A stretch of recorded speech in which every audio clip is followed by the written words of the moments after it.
Con su permiso, Presidenta. Adelante, diputada.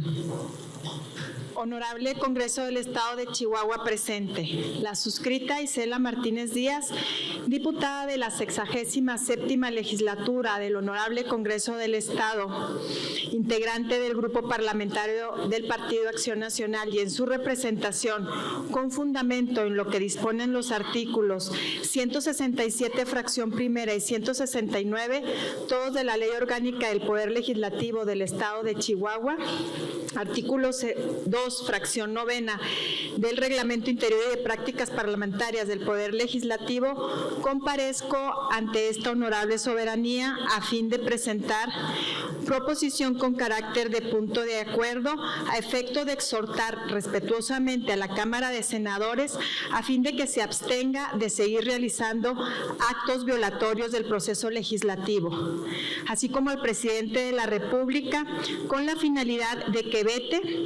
y devuelva los decretos aprobados en fast track con la intención de que se escuche a la ciudadanía, empresarios y sociedad civil organizada, dado el impacto que estas reformas acarrean al sector económico, académico y social del país. Lo anterior conforme a la siguiente exposición de motivos. El pasado jueves 27 y 28 de abril se vivió algo insólito en nuestro país. Senadores pertenecientes a diversos partidos políticos de oposición, PRI, PAN, Movimiento Ciudadano, PRD y Grupo Plural, miembros del denominado bloque de contención, decidieron tomar la tribuna de la Cámara de Senadores ante la negativa de los legisladores de Morena sobre la designación de uno de los comisionados faltantes en el Instituto Nacional de Transparencia, Acceso a la Información y Protección de Datos Personales, INAI. Tras meses y meses de la evasión de este tema por parte de Morena y partidos aliados. Al no existir condiciones materiales para seguir con la sesión, cuando lo único que se buscaba era que se cumplieran con los acuerdos a los que se llegaron, específicamente sobre la designación del comisionado del INAI para la operatividad de este, así como la aprobación de la reforma constitucional 3 de 3 de violencia contra las mujeres, los senadores de Morena determinaron sesionar en una sede alterna al Pleno, designando para tal efecto el edificio de Xicoténcatl, una decisión a todas luces ilegal, pues esta se realizó sin la participación y votación de los senadores de algún otro grupo parlamentario, únicamente con un muy apenas alcanzado quórum de los legisladores de Morena. Tal es la falta de ética y profesionalismo que minutos antes de que los senadores morenistas acordaran sesionar en su nueva sede legislativa, el presidente Andrés Manuel López Obrador lo citó en las instalaciones de Palacio Nacional, donde convivió con ellos y demás personajes afines a él. Es evidente cómo los legisladores de Morena están empeñados en cumplir con los caprichos del presidente, aunque estas decisiones estén y tengan un alto costo para nuestro país. ¿Dónde queda la división de poderes? ¿Dónde queda el sistema de pesos y contrapesos? La sesión continuó el día 28 de abril a las 22 horas en una sede alterna, Xicoténcatl, a puerta cerrada, sin dar oportunidad de que medios de comunicación que no fueran afines a ellos ingresaran al recinto, con sillas y mesas improvisadas, también alterando el orden del día, pues en ese mismo acto tomaron protesta a una senadora suplente de Morena, ya que la propietaria se encontraba de viaje en Bruselas, con el objetivo de lograr alcanzar el quórum que no tenían y que tanto necesitaban para aprobar las reformas que el presidente les había ordenado, careciendo estos actos de toda legalidad y legitimidad. Antes del cierre del periodo ordinario, con una total violación al proceso legislativo y una vulneración al principio de legalidad y libertad parlamentaria, los senadores que se encontraban en el recinto alterno, todos afines a Morena, de forma fast track, aprobaron más de 20 reformas en menos de 5 horas de sesión. Las reformas que fueron aprobadas carecieron de un consenso con la ciudadanía, sector empresarial y la sociedad civil organizada, pues de ninguna forma estas fueron consultadas en dichos grupos. Y dado que las reformas poseen un impacto no solo de manera estructural, administrativa y presupuestal para nuestro país, sino también desde la perspectiva económica, científica y sobre todo que inciden en la esfera de derechos de los ciudadanos, resulta imprescindible dicha acción. Varias organizaciones civiles han exigido que se respete el reglamento del Senado y se lleven a cabo las sesiones de manera transparente y democrática, con la presencia de todas las fuerzas políticas representadas.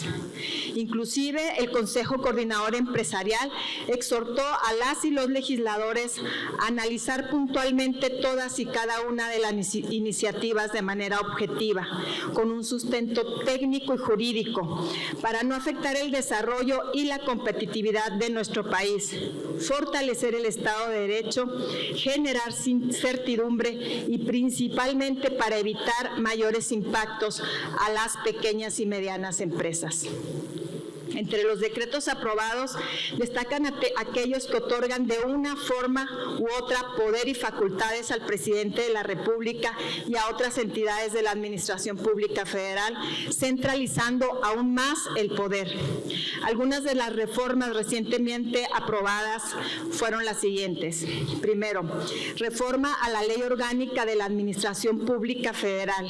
Ley Orgánica del Ejército y Fuerza Aérea y a la Ley de Aviación Civil, que otorga competencias a las Fuerzas Armadas en materia de protección del espacio aéreo mexicano en temas de aviación civil, dejando vulnerables los derechos humanos de pasajeros, autoridades y tripulaciones. Segundo, la reforma a la Ley de Aeropuertos y Ley de Aviación Civil. Se podrá crear una aerolínea del Estado a cargo de la Secretaría de la Defensa Nacional, administrada por su empresa de participación estatal mayoritaria, Olmeca Maya Mexica, que casualmente también tiene en su cargo la obra principal de este gobierno federal, el Tren Maya, así como la construcción de diversos aeropuertos a capricho del presidente. Tercero, reforma a la Ley Federal de Derechos y a la Ley General de Turismo. En cuanto al destino del cobro del derecho referente a los visitantes sin permiso para realizar actividades remuneradas que ingresen al país con fines turísticos, del cual era destinado un 80% al Fondo Nacional de Fomento al Turismo, derogando dicha disposición para que este recurso vaya directamente a la planeación, estudios, proyectos, principalmente de aeropuertos y ferrocarriles. Precisamente se encuentran a cargo otra vez de la misma entidad, Olmeca Maya Mexica. Es decir, lo que antes se destinaba para el fomento al turismo, el cual generaba una derrama económica importante en nuestro país, ahora será puesto a disposición de un fideicomiso que administra esta empresa, sin regulación alguna, para obras que son de interés únicamente de la Administración Federal. Cuarto, reforma a la Ley de Salud. Sin el seguimiento de un debido procedimiento legislativo, en comisiones se elimina el Instituto de Salud para el Bienestar, INSABI, para dejar como sistema de salud único al IMSS Bienestar. Sin un plan concreto, sin el recurso necesario, deciden de manera autoritaria privar del derecho a la salud a miles de mexicanos. Resulta importante destacar que el IMSS es una institución que ya con sus derechohabientes actuales se encuentra totalmente rebasada en capacidad instalada y recursos humanos necesarios para prestar una atención médica digna. Quinto, reformas a la ley minera. El título de concesión deberá especificar cada material o sustancia susceptible de explotación, el cual tendrá una duración de 30 años contados a partir de la fecha de su inscripción en el Registro Público de Minería, con la posibilidad de prorrogarse por 25 años. No se aclara la reorientación de recursos del fondo minero, además de no observarse ni tomarse en cuenta en dicha reforma a los pequeños y medianos productores, solamente a las grandes empresas mineras. Estas reformas también establecen que las actividades de exploración están reservadas al Estado, con órdenes de exploración que emitirá la Secretaría de Economía y diversas entidades paraestatales, quienes en su mayoría carecen de recurso económico para realizarlas, por lo que se limita dicha actividad productiva en nuestro país. Sexto, expedición de la Ley General en materia de humanidades, ciencia, tecnologías e innovación. Reforma de manera integral al Consejo Nacional de Ciencia y Tecnología CONACYT para dar paso al Consejo Nacional de Humanidades, Ciencias, Tecnología e Innovación. Lo anterior sin cumplir con los acuerdos a los que previamente se habían llegado en las Comisiones Unidas de Ciencia y Educación de la Cámara de Diputados, donde se estipuló que se llevarían a cabo 7 foros de Parlamento abierto para el análisis de este tema, con diversos miembros de la comunidad científica y expertos en la materia, de los cuales únicamente se realizaron 2. Este nuevo consejo, en el que incluso se incluye el Ejército, elimina la participación del sector científico y la investigación, quienes únicamente serán invitados a sus sesiones sin tener voz ni voto, convirtiéndose su Junta de Gobierno en un organismo que se encuentra sujeto a las decisiones administrativas directas del Ejecutivo. Morena y sus aliados eliminan el CONACYT y con ello la información de los casi 400 millones de pesos para crear la vacuna Patria, la cual no existió.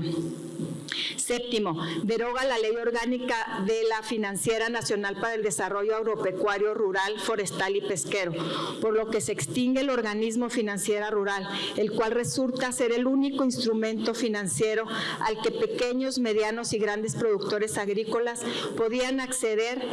para, entre otras cosas, modernizar sus procesos de cultivo, es decir, deja sin acceso a financiamiento público al sector rural. El encargado de administrar los recursos públicos de este organismo será el muy cuestionado Instituto para Devolver al Pueblo lo Robado, quien será el único liquidador sin una vigilancia real del destino de este recurso público. Es lamentable que posterior a todos estos actos llenos de vicios legales, aún el presidente haya defendido el actual de los senadores de su partido y sus aliados, mencionando que las reformas ya se habían discutido en la Cámara de Diputados, haciendo con ello alarde de su desconocimiento de las funciones del Senado, o lo que es peor, de su desprecio por el Senado, porque justamente el sistema bicameral mexicano obliga a un doble análisis del proceso legislativo. En este caso, el Senado funge como una cámara revisora, por lo que los proyectos de decreto, una vez aprobados en la Cámara de Diputados, son turnados a la Cámara de Senadores, contando con la atribución de analizar y dictaminar un sentido positivo o negativo los proyectos de decreto, teniendo la facultad de aprobarlos, desecharlos en su totalidad y regresarlos con las observaciones pertinentes a la Cámara de Diputados. Y como lo mencioné, pudiera ser este actuar un desconocimiento, que sería igual de gravoso, pero más parece que en este país la única ley que existe es la voluntad del presidente. Diversos grupos de oposición y la sociedad civil organizada han externado que impugnarán ante la Suprema Corte de Justicia de la Nación estas reformas. Sin embargo, también el presidente se ha manifestado al respecto, diciendo que si la Corte acepta revisar la legalidad de las reformas, será la gran alcahueta del bloque conservador, volviendo el presidente a denostar a otro poder, a ese poder que no tiene bajo su control. Vuelve a ser objeto la Suprema Corte de Justicia de estos adjetivos. Muy por el contrario, hacer, como dice el presidente, una alcahueta del bloque conservador, la Suprema Corte de Justicia democracia legitima su esencia como defensora de los derechos de todos los ciudadanos, esos derechos y legalidad que vulnera y pisotea el presidente, dejando a la Corte como único poder que sigue defendiendo al ciudadano ante los actos de autoritarismo del poder público. Pues hemos sido testigos de cómo el Poder Ejecutivo y Legislativo, en su mayoría, se coluden para ver por los intereses de quienes ocupan el poder y no por el bien común. Es sorprendente que en lugares como Chihuahua, en donde existe una clara estrategia para impulsar el desarrollo económico desde el gobierno del Estado, en coordinación con el sector económico y en especial en esta legislatura, en donde hemos reformado la Ley de Fomento y Desarrollo Económico para impulsar un crecimiento de sectores de manera transversal a través de los CODERS. Asimismo, una servidora impulsé reformas a la Ley de Turismo y la creación de la Ley de Fomento al Emprendimiento, que busca detonar la vocación emprendedora de los chihuahuenses, y actualmente estamos en análisis de una ley de proveeduría, donde se busca sacar el mayor beneficio a las inversiones en materia de manufactura. Dichas acciones se ven coartadas por este tipo de reformas que frenan el dinamismo empresarial de varios sectores, el proceso tecnológico y científico, que pudiera ser la llave para generar mayores ingresos para los chihuahuenses y para la entidad, y buscan a toda costa centralizar el poder. En esta tribuna también hemos sido testigos de las iniciativas donde se ha solicitado respetuosamente al Poder Ejecutivo y Legislativo reconsidere la reforma del INE, INAI, la Ley de Minería y AFIRA, entre otras, sabedores de que somos representantes ciudadanos y de que esta soberanía puede manifestarse sobre todo aquello que atente o vulnere sus derechos, así como el desarrollo de nuestras comunidades y municipios. Esto es tan solo un ejemplo de cómo actúa este régimen, y como bien mencionaron algunos senadores de oposición, podrán tener la mayoría, pero no la razón. Morena y sus aliados han dado este albazo legislativo para desaparecer instituciones que primero saquearon, dar más poder al ejército, y además siguen en su intención de desaparecer el INAI para seguir de manera impune protegiendo la opacidad y a personas señaladas por actos de corrupción. No olvidamos todo lo que han destruido por una visión retrógrada y acotada. Eliminaron las estancias infantiles, los comedores comunitarios, albergues para mujeres, transformaron la Comisión Nacional de Derechos Humanos, eliminaron el Seguro Popular y el CONAPRED, instituciones que no eran perfectas, pero que hacían su trabajo y ayudaban a millones de mexicanos. Desde el Grupo Parlamentario del Partido Acción Nacional condenamos los hechos ocurridos el pasado 27 y 28 de abril al interior del Senado de la República, y exigimos un alto a la violación de las leyes nacionales y a los actos violentos de los que fueron objetos varios senadores y senadoras. Asimismo, le reiteramos a los chihuahuenses que seguiremos defendiendo nuestras instituciones y extendemos la mano a todos aquellos que quieran sumarse a esta causa. En virtud de todo lo previamente mencionado, es que pongo a consideración de esta soberanía la siguiente proposición con carácter de punto de acuerdo.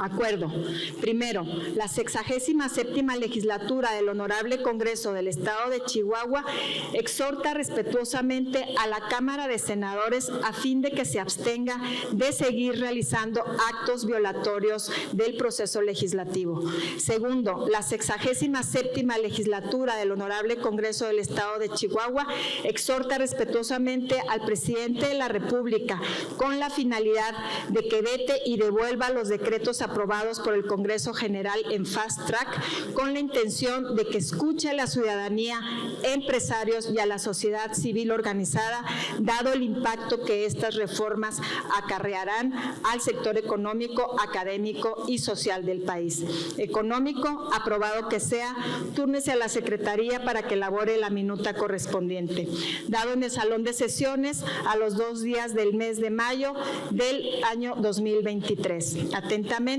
Isela Martínez, en representación del Grupo Parlamentario del Partido Acción Nacional.